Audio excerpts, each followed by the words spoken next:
आज हम तमिलनाडु में कावेरी और कालीदाम नदी के बीच टापू पर बना श्री रंगनाथ स्वामी मंदिर के बारे में जानते हैं। तमिलनाडु में कावेरी और कालीदाम नदी के बीच टापू पर बना श्री रंगनाथ स्वामी मंदिर दुनिया का सबसे बड़ा पूजनीय मंदिर है और इसमें विष्णु, राम, कृष्ण व लक्ष्मी सभी मौजूद हैं।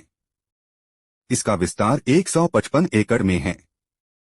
हालांकि कंबोडिया के अंकोरवाट को भी सबसे बड़ा मंदिर कहा जाता है। विस्तार में वह मंदिर 400 एकड़ में है, लेकिन उसे अब पर्यटन स्थल के रूप में ही जाना जाता है।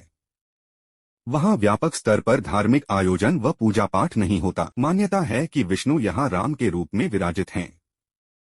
उन्हें पेरुमल और अजागिया मनावलन भी कहा जाता है, जिसका अर्थ है हमारे भगवान और सुंदरवर। लक्ष्मी यहां रंगनायकी कही जाती हैं। मंदिर में सबसे बड़ा उत्सव कृष्ण जन्माष्टमी पर होता है।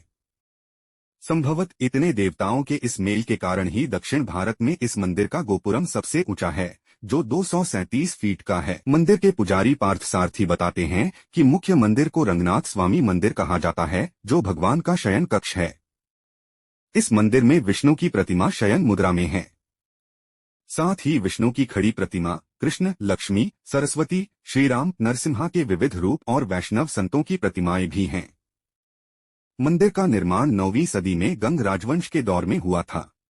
16वीं और 17वीं सदी में भी कई निर्माण कार्य किए गए। रंगनाथ स्वामी मंदिर में दिवाली के पहले बड़ा उत्सव मनाया जाता है। कार्तिक मास के कृष्ण पक्ष की दूज से एकादशी तक 9 दिन का पर्व चलता है। इस पर्व को ऊंजल उत्सव कहते हैं। श्री रंगनाथ स्वामी की प्रतिमा को पालकी में बैठाकर शोभायात्रा निकाली जाती है। वैदिक मंत्रों और तमिल गीतों से दुर्घटनाओं और दोषों को दूर करने की प्रार्थना की जाती है। साल में एक बार रंगनाथ श्रीरंगम के राजा बनते हैं।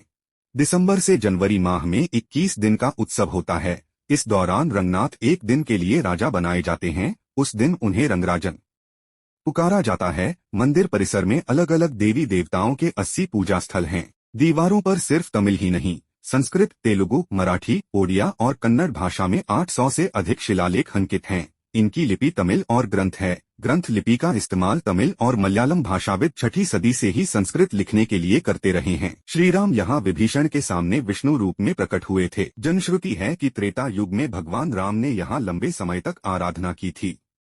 लंका विजय के बाद जब वे वापस लौटे तो यह मंदिर उन्होंने विभीषण को सौंप दिया। विभीषण के सामने भगवान राम इसी स्थान पर विष्णु रूप में प्रकट हुए थे और कहा था कि वे यहाँ रंगनाथ के रूप में निवास करेंगे और लक्ष्मी रंगनायकी के रूप में रहेंगी। श्री रंगनायकी से मिलने जाते हैं रंगनाथ स्वामी। परिसर में दूसरा बड़ा मंदिर रंगनायकी का है, जिन्हें श्रीरंग नाचियार भी कहा जाता है। उनका एक नाम पाड़ी थंडा पथिनी भी है, जिसका शाब्दिक अर्थ है वो स्त्री जो कभी अपने घर की चौखट से बाहर नहीं जाती। मंदिर में बड़े धार्मिक उत्सवों पर रंगनाथ स्वामी की प्रतिमा को उनकी पत्नी रंग नाचियार के मंदिर में लाया जाता है। मंदिर के कई बड़े उत्सव और पूजा रंगनायकी के मंदिर में होते हैं। परंपरागत रूप से अन्य मंदिरों में विष्णु या पेरुमल की पूजा में लक्ष्मी के श्रीदेवी और भूदेवी रूपों के साथ होती है, लेकिन इस मंदिर में रंगनायकी प्रमुख है। इसलिए जब भी पूजा होती है विष्णु के साथ रंगनायकी होती है। श्रीदेवी और भूदेवी पीछे की तरफ विराजित रहती हैं। यहाँ गौतम ऋषि को दिए थे रंगनाथ ने दर्शन। मान्यता है कि गोदावरी तट पर गौतम ऋषि का आश्रम था। उन्होंने गोदावरी नदी को देवलोक से बुलाया था।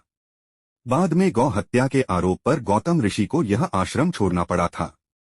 उन्होंने श्रीरंगम आकर भगवान विष्णु की तपस्या की। कहा जाता है कि भगवान विष्णु ने प्रसन्न होकर रंगनाथ स्वामी के रूप में उन्हें यहीं पर दर्शन दिए थे। बाद में यहाँ मंदिर का निर्माण हुआ, जो आज विशाल परिसर में बदल चुका है। मंदिर इतना बड़ा है कि पूरा दिन यहाँ बिताया जा सकता है। Please like and subscribe my channel.